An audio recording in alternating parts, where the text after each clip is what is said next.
Meron tayo namang ginagawa, Toshiba LED TV. Abot natin. Ang model niya ay asan na ba 'yon?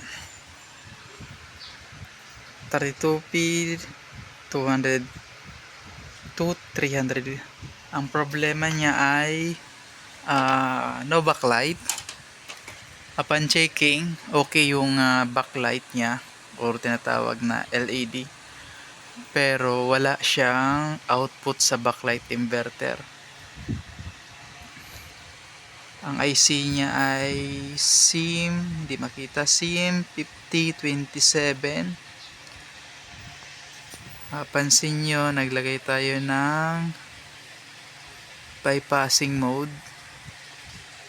Yan yung circuit. Ayan na siya. Ngayon, mayroon na tayong backlight. Ayan na, meron na din.